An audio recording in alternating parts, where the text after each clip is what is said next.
بسم اللہ الرحمن الرحیم۔ ایسے ہی اچھے اور سچے واقعات سننے کے لیے چینل کو سبسکرائب کریں۔ خواجہ صاحب اور دو ڈاکو۔ پیارے دوستوں، ابراہیم قندوزی سے ملاقات کے بعد خواجہ صاحب نے اپنا باغ اور پنچکی بیچ دی، اس کی قیمت غریبوں میں تقسیم کر دی اور خراسان چھوڑ کر بخارا، سمرقند اور نیشاپور کا رخ کیا۔ یہ شہر اس زمانے میں علم و فن کا مرکز تصور کیے جاتے تھے اور وہاں بڑے بڑے علماء موجود تھے۔ خواجہ صاحب کو علم کا اتنا شوق تھا کہ اکیلے ہی اس سفر پر نکل پڑے۔ ایک روز آپ جنگل میں سفر کر رہے تھے کہ دو آدمی راستے میں بیٹھے ہوئے دکھائی دیے۔ جب آپ قریب پہنچے تو سلام کر کے ان سے خیریت پوچھی اور جنگل میں اتنی سخت دھوپ میں بیٹھنے کی وجہ پوچھی۔ ان میں سے ایک نے بڑے غمگین لہجے میں کہا، بھوک اور پیاس سے نڈھال ہو کر یہاں بیٹھ گئے ہیں۔ یہ سن کر خواجہ صاحب کا دل پسیج گیا۔ آپ نے اپنا تمام کھانا اور پانی کا چھوٹا سا مشکیزہ ان کے سامنے رکھ دیا اور فرمایا، اسے اپنا ہی سمجھیے۔ وہ دونوں بغیر تکلف کے کھانے لگے اور جب تک سب کھانا اور پانی ختم نہیں ہو گیا ان کا ہاتھ نہ رکا۔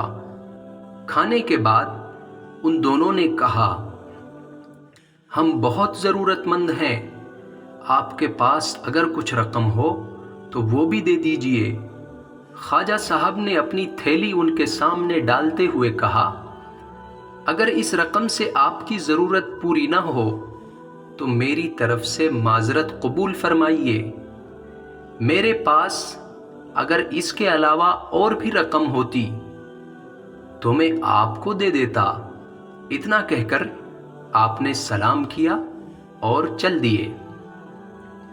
خواجہ صاحب ابھی کچھ ہی دور گئے ہوں گے کہ وہ دونوں دوڑتے ہوئے آپ کے پاس پہنچے اور پوچھا، آپ کہاں جا رہے ہیں اور سفر کا مقصد کیا ہے؟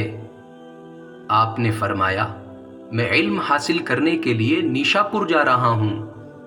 آپ کی یہ بات سن کر وہ کہنے لگے، نیشاپور ابھی بہت دور ہے، وہاں تک پہنچنے میں آپ کو تقریباً 1 مہینہ لگ جائے گا۔ خواجہ صاحب نے کہا، یہ بات تو مجھے بھی معلوم ہے۔ وہ دونوں حیرت سے چیخ پڑے اور کہا، آپ نے تو اپنا تمام زاد سفر ہمیں دے دیا، اب آپ کا کیا بنے گا؟ خواجہ صاحب نے فرمایا، اللہ بڑا کام بنانے والا ہے، جو اس ویرانے میں تمہیں کھلا پلا سکتا ہے، تمہاری ہر ضرورت پوری کر سکتا ہے، تو کیا وہ مجھ پر رحم نہیں فرمائے گا؟ وہ میرا پروردگار نہیں ہے؟ آپ کا یہ جواب سن کر وہ رونے لگے اور کہا، ہمیں معاف کر دیں، ہم نے آپ کو دھوکہ دیا ہے، ہم ضرورت مند اور محتاج نہیں، ہم تو ڈاکو ہیں، اسی طرح لوگوں کو دھوکہ دیتے ہیں اور ان کا مال ہڑپ لیتے ہیں۔ آپ نے ہماری آنکھیں کھول دی ہیں اور ہمیں اللہ کی قدرت پر بھروسہ کرنا سکھا دیا ہے۔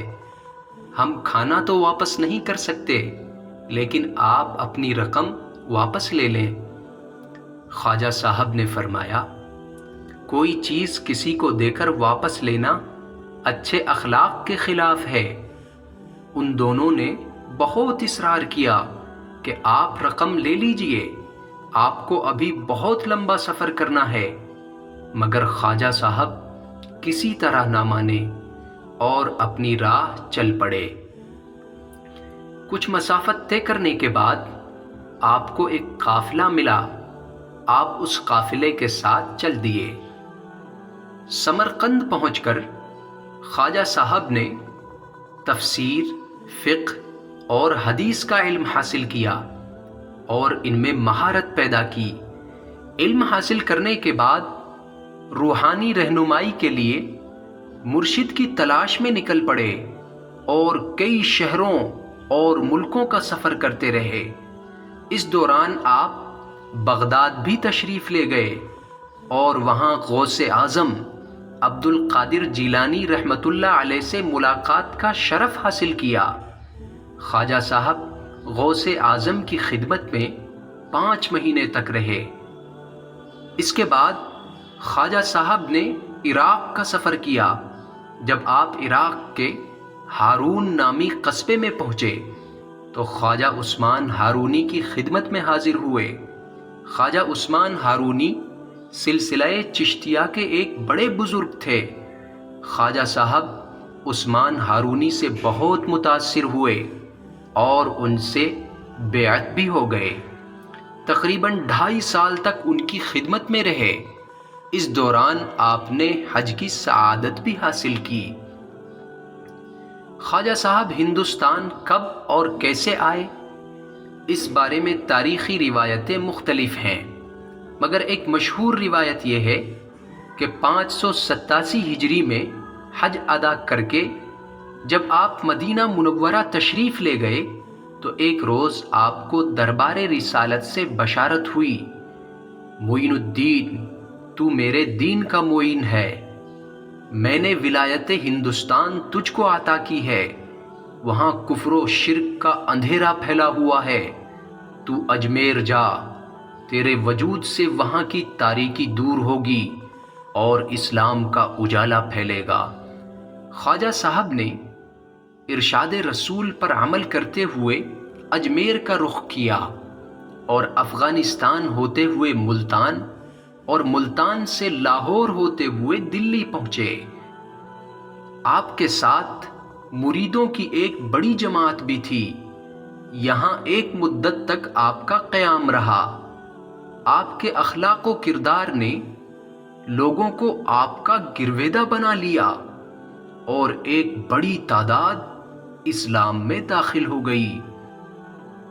دوستوں، واقعہ اگر پسند آئے تو لائک کرنا نہ بھولیں اور جاتے جاتے ایک پیارا سا کمنٹ بھی کرتے جائیں۔ السلام علیکم ورحمۃ اللہ وبرکاتہ۔